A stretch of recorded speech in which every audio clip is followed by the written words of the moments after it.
आपको कैसा लग रहा है सर कॉमेडी नाइट्स में आके? आपको लगेगा थोड़ी देर में, मुझे क्या लगना है यार। सुना था कि 100 सुनार की एक लोहार की। चलो बाजी कभी बेटा कभी स्पार्किंग होने वाली है आज। धमाका ऐसा तगड़ा हो कि जमीनों आसमान हिल जाए। रजत शर्मा और कपिल शर्मा, ये दो शर्मा अगर मिल जाए।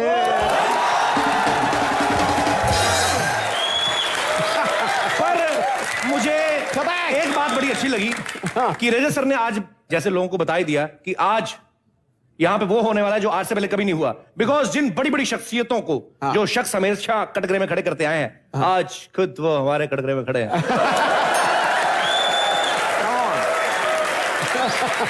मैंने जनता से वादा किया था कि आज उनको वो देखने को मिलेगा जो उन्होंने कभी नहीं देखा। जी सर। और आप थोड़ी गलतफहमी में हैं। मुकदमा आज मुझ पर नहीं चलेगा, मुकदमा आप पर चलेगा। ऊंट पहाड़ के नीचे, ऊंट पहाड़ के नीचे। आजा बेटा आजा। सर जहां तक मुझे याद है आप मजाक तो नहीं करते हैं। मैं बहुत सीरियस हूं और मैं पूरी तैयारी करके आया हूं उन सारे इल्जामात की। वो सारे लव लेटर्स जो आपको लिखे जाते हैं उनकी कॉपियां मेरे पास में हैं।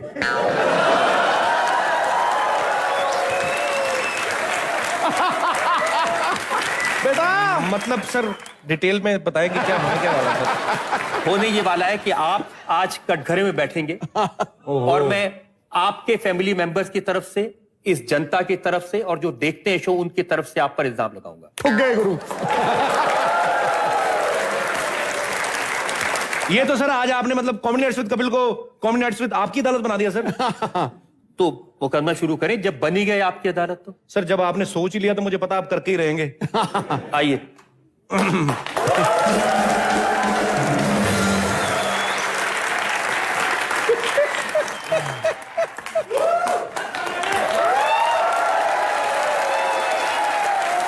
कपिल शर्मा पर इल्जामात और सवालात का सिलसिला शुरू करें उससे पहले मैं रिक्वेस्ट करूंगा नवजोत सिंह सिद्धू साहब से कि वो आज आपकी अदालत में जज बनना स्वीकार करें। अरे सर जी,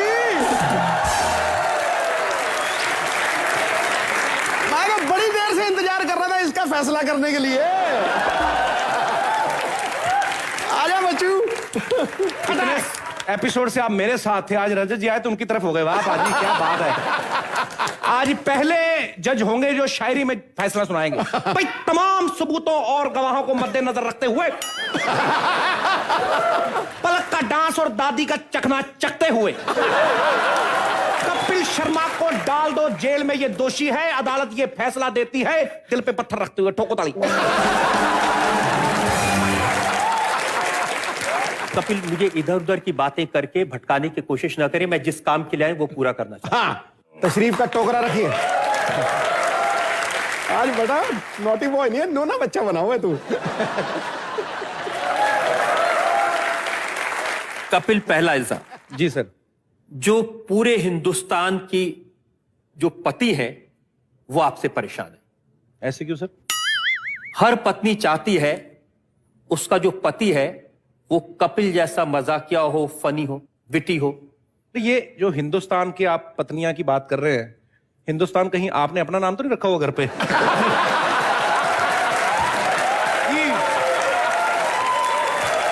मतलब परेशान क्यों है सर? मैं तो देश सेवा कर रहा हूँ, हंसा रहा हूँ लोगों को। हंसा रहे हैं? शादी के बाद तो बड़े बड़े हंसना भूल जाते हैं। सिर्फ मैं ही हंस रहा हूं दिल पे पत्थर रख के। सिद्धू साहब कह रहे हैं कि वो हंस रहे हैं शादी के बाद भी। वो हंसी कितनी नकली है तो हम सब जानते हैं।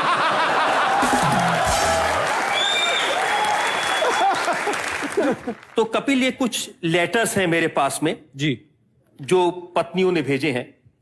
ये देहरादून से एक लेटर है नूपुर डोभाल का। जी। वो लिखती है कि वो अपने पति को कॉमेडी नाइट्स के रिपीट टेलीकास्ट दिखाती हैं अच्छा। ताकि उनके पति कपिल जैसे उन्हें हंसा सकें। और दूसरी चिट्ठी है लखनऊ से निधि श्रीवास्तव की। ये लिखती है कि जब से कॉमेडी नाइट्स देखना शुरू किया है मैंने रियलाइज किया कि मेरे पति का सेंस ऑफ ह्यूमर कितना खराब है। तो ऐसे पतियों से कुछ कहना चाहेंगे आप? जितनी मेरी जानकारी है बाजी कि पूरी दुनिया में कोई भी ऐसी पत्नी नहीं है सर जो अपने पति से खुश रहे। 100% आप खुश कर ही नहीं सकते। हाँ, जिसका पति नहीं हंसाता वो कहती मेरा पति हंसाता नहीं है। अगर कोई हंसाने पे आ जाए तो शाहरुख जैसे रोमांस नहीं करता। आप देखिए पाजी, शाहरुख भी अपनी बीवी से रोमांस थोड़ी ना करते, दूसरों की बीवी से करते। आप कभी गौर से देखना, अपनी बीवी के साथ तो फर्नीचर की ऐड कर रहे हैं वो। मेरे को एक जोक याद आ गया कि पत्नियों की बात कर रहा हूं। एक पत्नी ने अपने पति के लिए 2 टाई लाई, एक लाल रंग की, नीले रंग की। पति ने अगले सुबह नहा के ना लाल रंग की पहन ली, बीवी भड़क गई। मेरे को पहले पता था आपको नीली पसंद नहीं आएगी। आप कैसे खुश कर सकते बाजी इनको? क्या किसकी तरफ जार कर रहे हैं आप? सर नीली टाई किसने पहनी हुई है?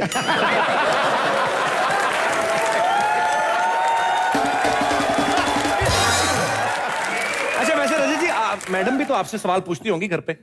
ये वो राज है जो सबके सामने नहीं बताया जा सकता। पर पक्का मैडम पूछती होंगी, इनको कोई जवाब नहीं आता, फिर बाहर आके फ्रस्ट्रेशन दूसरों पे निकालते हैं। धड़ाधड़ सवाल पूछते हैं फिर। कपिल जी सर। ये बातों में उलझा के बचने की कोशिश ना करें। इल्जाम यह है कि वैसे तो आपकी अंग्रेजी कमजोर है, और मैंने देखा कि कैसे शाहरुख खान ने आपको सबके सामने नंगा कर दिया था आपकी अंग्रेजी को। I didn't see. I missed that episode, sir.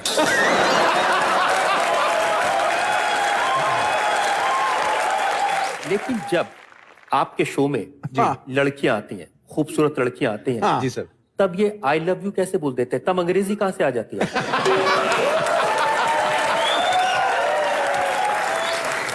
I love you अंग्रेजी का लफ्ज है सर? मैंने तो सर हिंदी फिल्मों में बोलते सुना सबको आई लव यू, मैंने बोल दिया। तो इंग्लिश फिल्मों में नहीं होता? इंग्लिश फिल्मों में आई लव यू बोलते कहां सर? वो तो इतने अंडरस्टैंडिंग होते हैं, बिना आई लव यू के शुरू हो जाते हैं।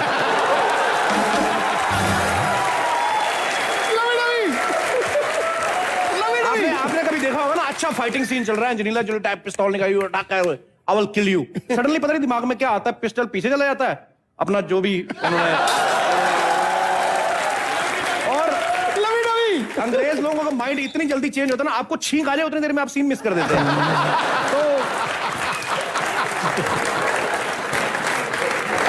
तो वाकई में आपकी अंग्रेजी कमजोर है। Yes sir, even I think so. That my English is not up to the mark, but I have been trying my level best to get it up to a good level. And I'm sure I will be able to converse it comfortably. Sharma ji नमस्कार। नमस्ते नमस्ते नमस्ते जी हाँ जी, मैं आपके लिए चाय और स्नैक्स लेकर आया हूँ। पहली बार मैंने इस शो में चाय और स्नैक्स देखे हैं, वरना तो आप ये खाली ट्रे लेके आते हैं हमेशा। सर ये एक्चुअली बकरी ने आज खुद अपनी तरफ से दूध दिया है। कहती रजत जी को चाय में बिजी रखो, नहीं तो सवाल पूछ पूछ के मार देंगे। खैर सर, ये आपके लिए स्पेशल मैं स्नैक्स इसलिए लेकर आया हूँ क्योंकि मुझे पता है कि आप एक ऐसे शख्स हैं जो इनसे मेरे पैसे दिलवा सकते हैं। आज मैंने इन पर इल्जाम लगाने हैं। तू इल्जाम लगाएगा? जी। जाके पहले कुकर पे सीटी लगाना सीख बे, चल। देखिए आज आपका कोई पैंतरा नहीं चलेगा। सो बिट्टू शर्मा पर यह इल्जाम है सर कि इन्होंने मेरे से 1 साल फ्री में नौकरी करवाई है और 1 पैसा भी नहीं दिया।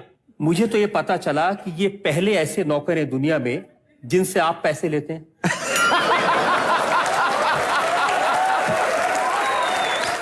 It's just a rumour sir. और पाजी आपको पता है ये मेरी तनख्वाह नहीं दे रहे, इसी की वजह से देश तरक्की नहीं कर रहा। ये तनख्वाह नहीं दे रहे, देश की तरक्की का क्या संबंध है? मैं क्या करूं, मेरा टैक्स देने को इतना ज्यादा दिल कर रहा है, ये तनख्वाह नहीं दे रहे, टैक्स कहां से दूंगा मैं?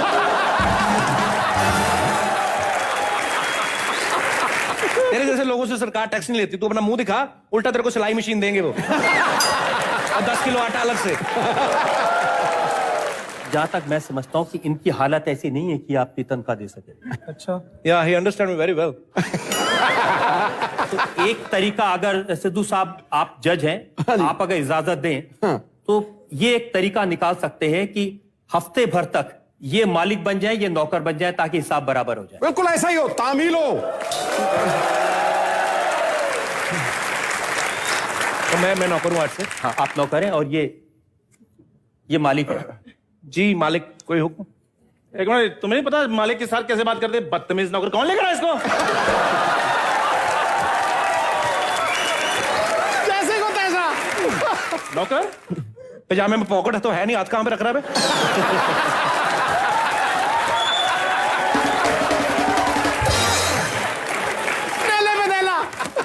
सो नौकर, जी मालिक। ऐसे करो, जल्दी से जल्दी 2 कप गर्मा गर्म तनख्वाह लेकर आओ। सर आप लाख कोशिश कर लिए, भैंस भैंस ही रहेगी, डायनासोर नहीं बन सकती। ये मालिक बनने के गुण ही नहीं है इनमें, क्या करें। ठीक है नौकर, ऐसे करो, तुम कुछ भी बोलो, मैं फिर उसी हिसाब से बोलूंगा। मतलब आप मालिक है, मैं नौकर हूं। हाँ, मैं मालिक हूं, तुम नौकर हो। मेरा 50,000 रुपए दीजिए जो लिया था। दीजिए ना मालिक। सर आप हमारे घर में फूट क्यों डलवा रहे हैं? तो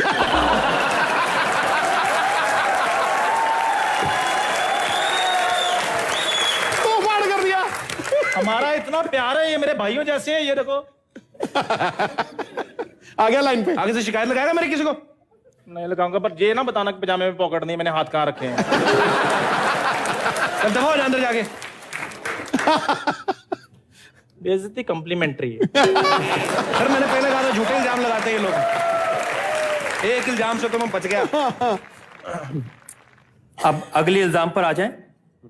ये इल्जाम मुझे जो हिंदुस्तान के रेस्टोरेंट के ओनर्स हैं उन्होंने भेजा है। इल्जाम भेजा, बिरयानी भेज देते। जी क्या कह रहे हैं जी वो? उन्होंने कहा कि ये वीकेंड्स पर जी ये comedy nights with Kapil ji, धंधा ये बंद जो कर शो आता है, इसकी वजह से उनका धंधा कम हो गया है। हाँ। लोग घर में बैठ के आपका शो देखना पसंद करते हैं, रेस्टोरेंट में नहीं जाते। सर ये तो अच्छी बात है ना। हाँ। आप देखिए 10 बजे हमारा शो आता है, डॉक्टर्स भी ये कहते हैं कि 7 बजे खाना खा लेना चाहिए। तो हम लोग तो लोगों को हंसा रहे हैं ताकि वो 7 बजे खाना खा लें, 10 बजे शो देख के 11 बजे हंस हंस के। ये तो अफवाहें फैली हुई कि योगा करने से होगा, मैं तो कहता हूँ हंसने से होगा। आप स्वामी रामदेव बनने की कोशिश कर रहे हैं? अरे नहीं सर, मैं कहाँ बन सकता हूँ।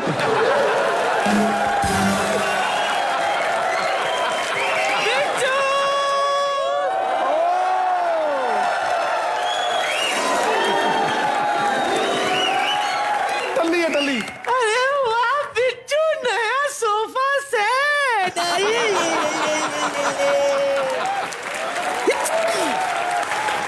दादी तो फिर पी के आई है? You know ना, I don't drink because of happiness. I drink because of helplessness. What is this, Shushu? अरे रजत बेटा,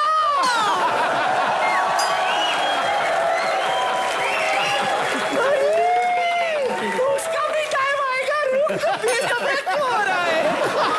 अरे हमारे घर रज्जू आया है।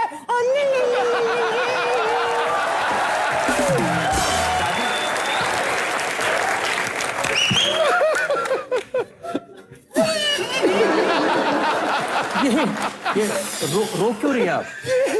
क्या बताऊं, जरा पूछ तो सही। ये खुशी के आंसू है रज्जू, तुम्हें इस घर में देखकर। अब तो मैं बिट्टू पर अपने दिल के इल्जाम लगा सकती हूँ। आपको मेरी तरफ से पूरा सपोर्ट है, आप लगाइए इल्जाम। माय फर्स्ट इल्जाम, मेरी लाख कोशिश के बावजूद बिट्टू ने आज तक मुझे पर्दादी नहीं बनाया। मैं जहां तक समझता हूं इसमें आपकी कोशिश नहीं, कोशिश तो इनको करनी है। सर देखिए क्या करें, मतलब देख सकते हैं सर, सड़क पे घर है, सामने इतने सारे लोग बैठे हैं, कभी कोई इधर से आ गया, कभी उधर से आ गया, पीछे भी लाइटें चल रही हैं, क्या आदमी करे तो करेंगे। ये सब बहाने हैं कपिल। सलमान खान जब आए थे जी जी, तो आपने उनको साफ साफ कहा कि मुझे बीवी पसंद नहीं है, और ये कहा कि मेरी बीवी का मुंह केटली जैसा है।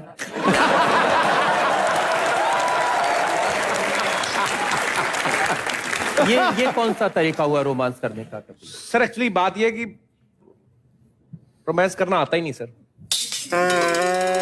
आपके शो में जी दीपिका आई, जी, आपने रोमांस किया। प्रियंका आई, उनके साथ फ्लर्ट किया। Solid solid. बाहर निकल रहा फूट फूट के। मैं आपको और उदाहरण दूं, मलाइका अरोड़ा, वो शादीशुदा हैं, जी सर, उनके हस्बैंड वहां पर थे। आपने उनसे कहा कि मैं अरबाज के मुक्के खा लूंगा, लेकिन फ्लर्ट तो पक्का करूंगा। मतलब बाज नहीं आएगा तू। सर ये आप मेरे पे इल्जाम लगा रहे हैं कि आपको जेलसी हो रही है। और मैंने ना सर मलाइका को देख के फ्लो फ्लो में निकल गया मेरे मुंह से। मैंने तो ये कहा था कि मुक्के खाने को तैयार हूं। सिद्धू भाई तो गोली खाने तक तैयार थे। एक बात है सिद्धू भाई, रजत जी शो बड़ा बारीकी से देखते हैं। आपको पता कभी कभी मिस हो जाता है, मैं खुद इनके चैनल पे देखता हूं। मतलब आप ये मानते हैं कि आपको रोमांस करना आता है? सर कभी कभी आ जाता है, जैसे 10 से 12 आ जाता है, कभी कभी कभी कभी 2 से 4 आ जाता है, कभी कभी नहीं भी आता। सर क्या करें। नहीं आता है। रोमांस करना नहीं आता है। नहीं आता ना। ये हालत है तुझ पर, हमारे खानदान का नाम बदनाम करेगा। दादी Wait a minute, mine is not over yet. I will show him how to do romance. Just watch. Just help me come in the center.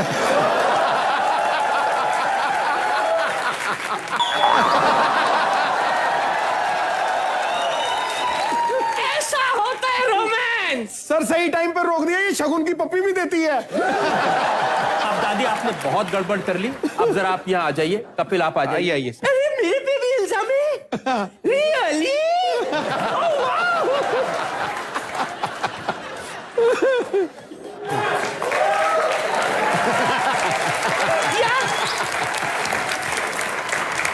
दादी आपकी शराब पर जो खर्चा होता है उसके बिल मेरे पास में है। जब से ये शो शुरू हुआ है 127 बॉटल रम, 52 बॉटल विस्की, 16 बॉटल देसी शराब आप पी चुकी हैं।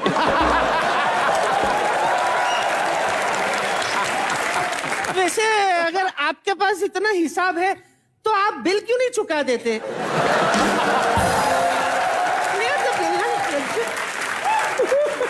दादी लाना दे तेरे को, मेहमानों से ऐसे बोलते हैं?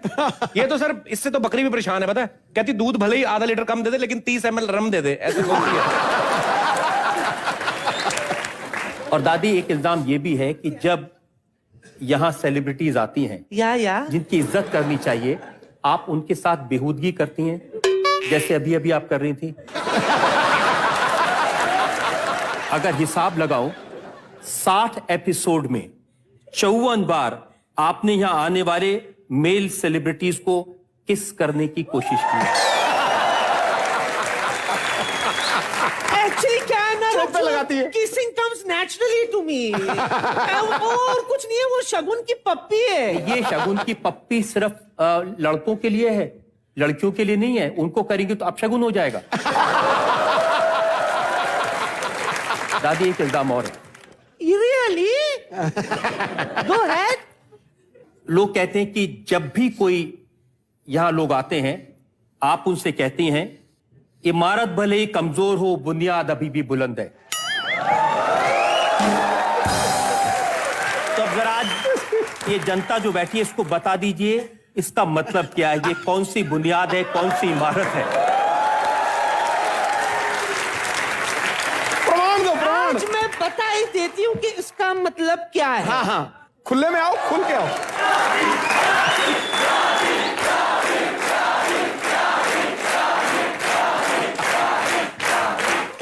सेंचुरी बना गई। अब देखो, ये इमारत कमजोर है। अब मैं आपको बताती हूं कि बुनियाद कितनी बुलंद है। एक मिनट, आपके सामने दो चॉइस हैं। या तो ये अपना शगुन पूरा कर लीजिए या एक बोतल अंदर रखिए वो ले लीजिए। अरे बिट्टू, मैं तो भूल ही गई, वो कपड़े गीले पड़े सूखने डालने। मैं अभी आई। बच गया रज्जू, बच गया। बोतल की लॉलेज देके बच गया। निपटा दिया, फारिग कर दिया, फारिग। ये जल्दी जल्दी में कपड़े सुखाने नहीं, अपना गला सूखा हुआ उसको तर करने गई है। और मैंने सुना है कि कोई भी अब तक बचा नहीं इससे। कोई नहीं बचा सर, सबको प्रसाद लेके गए सब। मैं बचाऊं? सिद्धू जी जगह ही नहीं मिली होगी उन्हें।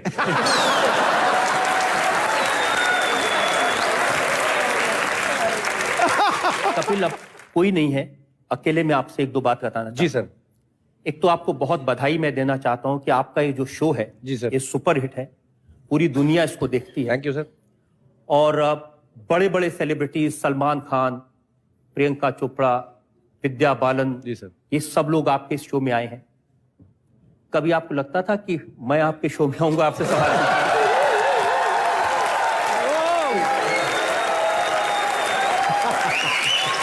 सर हमें बड़ी देर से इंतजार था, तो पहले तो मुझे शक था कि आप आएंगे या नहीं आएंगे, लेकिन जिस हिसाब से मैंने देखा आपके चैनल का पूरा लुक चेंज हो गया, लोगो भी नया, सब कुछ नया नया, मुझे लगा था कि कुछ नया आप करने वाले हैं और हमारे शो में जरूर आएंगे। और आपका बहुत बहुत स्वागत है। Thank you so much sir, आप कॉमेडी नाइट्स में आए। एक बार रजत जी के लिए जोरदार तालियां।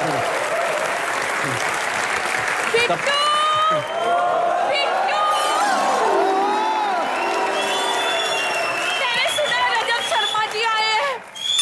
हाय, रजत जी नमस्ते नमस्ते, नमस्ते नमस्ते, लो जी, मुझे मम्मी जी ने बताया कि आप आए हैं। मैं तो खुशी से उछल ही पड़ी। मैं आज इतनी खुश हूँ कि मैं आपको बता ही नहीं सकती। तो आप क्यों इतनी खुश हैं? सर ये बात ये शाहरुख खान से लेकर नवाजुद्दीन सिद्दीकी तक सबको बोल चुके हैं। इन पे आप विश्वास कम ही करें थोड़ा। रजत जी सुनिए, आप इसकी बातों पर बिल्कुल ध्यान मत दीजिए। पता क्या रजत जी, आप इधर आइए। आपको पूरा मौका है, आप मेरा हाथ छोड़ दीजिए और इन पर इल्जाम आप लगाना चाहती हैं, लगाइए। पता क्या रजत जी, हमारे शो में आपको तो पता है कि कितने कितने खूबसूरत लड़के आते हैं। वो बड़े रिच होते हैं, बड़े फेमस होते हैं, मतलब उनमें एवरीथिंग होती है, कुंवारे होते हैं। पर ये ना मेरी उनसे शादी नहीं होने देता।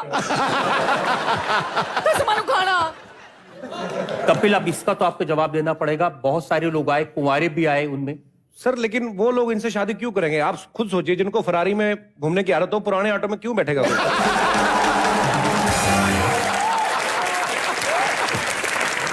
लेकिन जैसे रणदीप हुडा आए थे। जी सर। अब वो तो आजकल ट्रक में घूम रहे हैं। हाय रब्बा, कितने इंटेलिजेंट हैं आप। चलिए बाकियों को आप गोली मारिए, आप ना मेरे साथ जरा खुलकर बात कीजिए अपने बारे में। आज तक ना मेरे से किसी ने दिल नहीं लगाया, आप कम से कम दिमाग ही लगा लीजिए।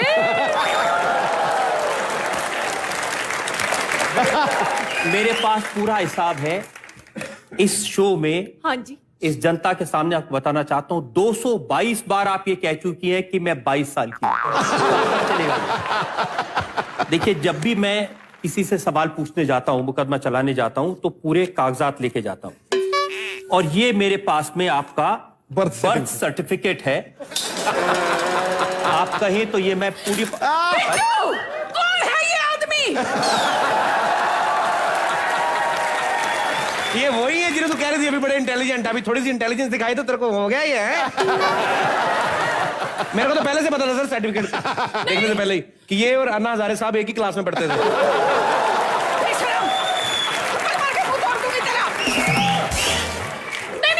वैसे ना रजत जी, मैं आपसे नाराज नहीं हूँ।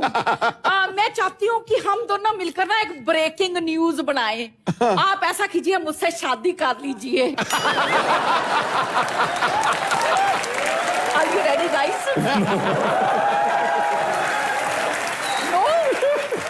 चढ़ गई दाना पानी लेके। ये मान ही नहीं रहे। आप जरा मुझे बचाएंगे इनसे? सर एक शर्त है मेरी, उसके बाद इल्जाम तो नहीं लगाएंगे सर? चलिए, आपको वादा रहा कि अब मैं इल्जाम नहीं लगाऊंगा। देखा सर, बड़े बड़े वकील डर जाते हैं मेरी बुआ से। एक सेकंड, अरे सुन तो सही। No, I don't like this. अरे सुनना। Please talk to me. अरे 2 मिनट। मैं पीछे बैठ कर रही हूँ आपकी व्यू। हाँ, If you are ready. 2 second, आजा आजा।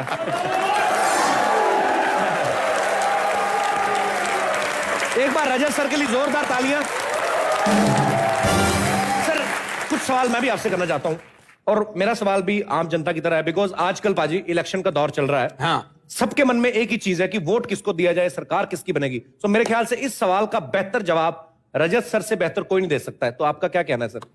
मैं ये तो नहीं कहना चाहता कि इतनी सारी जनता यहां बैठी है कि किसको वोट दें, ये तो जनता तय करती है। पहली बात तो वोट जरूर दें। अब आपका वोट गलत ना हो जाए, ये फैसला गलत ना हो जाए, इसके लिए हमने ऐसी प्रोग्रामिंग तैयार की है जिससे हम आपको हर नेता के बारे में, हर पार्टी के बारे में, हर विचार के बारे में बताएंगे। उसको लगातार आप देखते रहिए, और जिस दिन वोट देने जाएं उस दिन आप सही सही अंदाजा लगा सकें, सही आदमी को वोट दें, सही पार्टी को वोट दें, देश को बचाएं।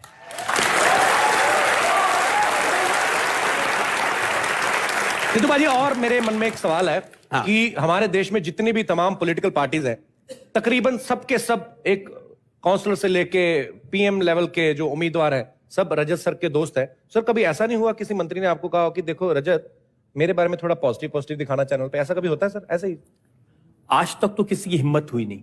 अच्छा, कोई ये कह दे।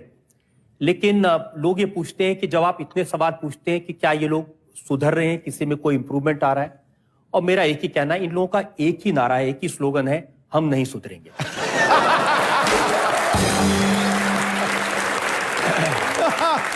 Thank you so much Rajat sir, आप कॉमेडी नाइट्स में हैं। अभी आपसे और बहुत सारे इंटरेस्टिंग सवाल करने, सो प्लीज आप यहां पे विराजमान हो जाइए। एक बार जोरदार तालियां रजत सर के लिए। सर, आपने आपकी अदालत को शुरू किए हुए 21 साल तकरीबन हो चुके हैं और आपने ढेर सारी हस्तियों के इंटरव्यू किए, तो सबसे ज्यादा मजा या मेमोरेबल मोमेंट आपको क्या लगता है कि कौन से सेलिब्रिटी के साथ, कौन सी हस्ती के साथ इंटरव्यू करने में आपको मजा आया? आज बहुत मजा आ रहा है कपिल शर्मा से सवाल पूछने में।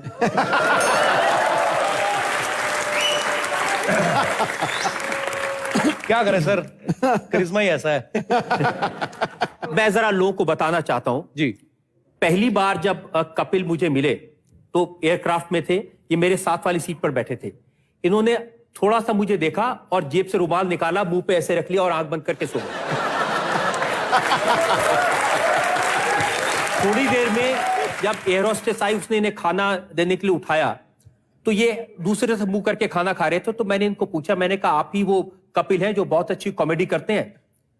तो इन्होंने कहा कि सर मैं इतनी देर से मूसली छुपा रहा था, पता नहीं आप क्या पूछ लें। और उस दिन मैंने तय कर लिया था कि एक दिन कपिल शर्मा को कटघरे बिठाकर इनसे सवाल जरूर पूछूंगा।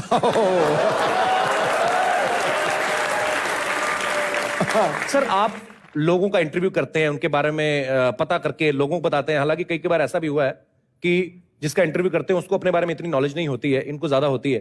तो सर, आपके बारे में भी लोग जानना चाहते हैं कि आपने अपने सफर की शुरुआत कहां से की, कैसे इस मुकाम तक पहुंचे आप?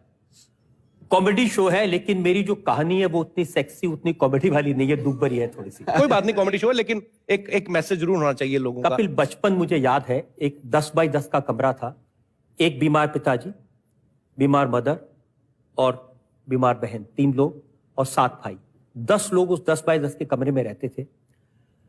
इतनी जगह नहीं थी कि फ्लोर के ऊपर हम सब लोग एक साथ इकट्ठे सो सके, तो तख्ते जैसे लगाए हुए थे, उसके ऊपर एक एक करके सोते थे, एक के ऊपर एक।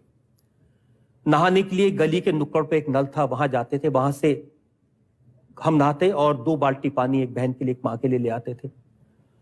पढ़ने के लिए रात को मैं रेलवे स्टेशन पर जाता था, क्योंकि हमारे घर में बिजली नहीं थी जी।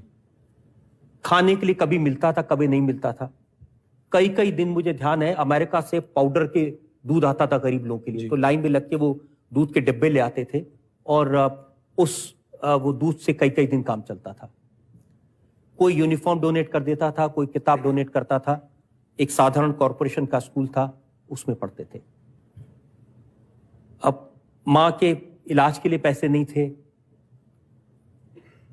और तो उसका एक बड़ी मन में तकलीफ थी, और सपने बहुत छोटे छोटे थे, इतने छोटे थे कि बस कहीं बैंक में नौकरी लग जाए, दोनों बैंक में ओवर टाइम मिलता था, तो इतने कमा सके कि 2 वक्त खाना मिल सके।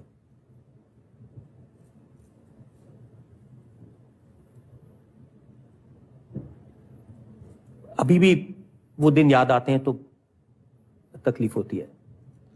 पर सर, आपने एक मिसाल कायम की है कि दिल में अगर लगन हो, जज्बा हो, तो कतरा कब समंदर बन जाता है ये पता भी नहीं चलता।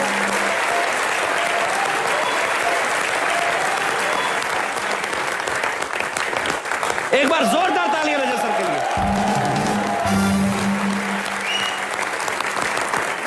आज आपने जो बातें शेयर की सर, मेरे ख्याल से बहुत सारे नौजवान ऐसे होंगे जो कई बार किस्मत को दोष देते कि हमारी किस्मत नहीं थी। तो बात वही है, आपके अंदर जज्बा होना चाहिए। किस्मत विस्मत कुछ नहीं होती, आप खुद लिखते हैं अपने लिए। आपके दिल में जो भी है, जो भी आप करना चाहते हैं, अगर सच्ची लगन से करें तो आप भी वो मुकाम हासिल कर सकते हैं। मैं कपिल बताना चाहता हूं लोगों को कि सपने देखने चाहिए। हमने तो नहीं सपने देखे थे, लेकिन जो हमारे बाबूजी थे वो सपना देखते थे। घर में टीवी नहीं था, तो पड़ोस के घर में हम टीवी देखने जाते थे। उन दिनों क्या होता था, आधी फिल्म सैटरडे को दिखाते थे, आधी फिल्म संडे को दिखाते थे। तो एक दिन जब संडे को बाकी फिल्म देखने गए, शहीद फिल्म थी, तो उन्होंने अंदर से दरवाजा बंद कर लिया। मैं घर वापस आया तो आंख में आंसू थे।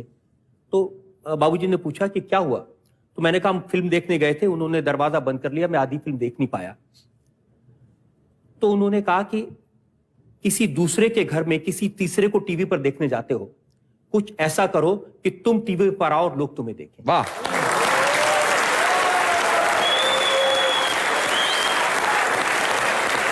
और जिन्होंने उस समय कमरा बंद कर लिया होगा अपना, वो बताते होंगे रजत जी इधर ही आते थे फिल्म देखने। सर आपने सैकड़ों लोगों की इंटरव्यू किया, लेकिन आज तक आपको कोई ऐसा सेलेब हो या कोई ऐसी हस्ती हो जिनको अपने शो में लाने में आपको सबसे ज्यादा दिक्कत हुई हो? फिल्म इंडस्ट्री के शहंशाह, सबसे बड़ा स्टार, सबसे बड़ा एक्टर जिनको मैं मानता हूं जो इंस्टीट्यूशन है, दिलीप कुमार साहब। जी जी, दिलीप साहब। मेरी बड़ी तमन्ना थी उनको शो में लाने के लिए। मैं उनके घर गया उनसे मिलने के लिए। सुबह 9:30 बजे उन्होंने बिठाया। अच्छा। और शाम को 6:30 बजे तक हम बात करते रहे। अच्छा। उन्होंने कहा कि तो आप दिलीप कुमार को आपकी अदालत में बुलाना चाहते हैं, क्या पूछेंगे आप? तो मैंने कहा दिलीप साहब हम आपसे वही डिस्कस करने आया हूं जी।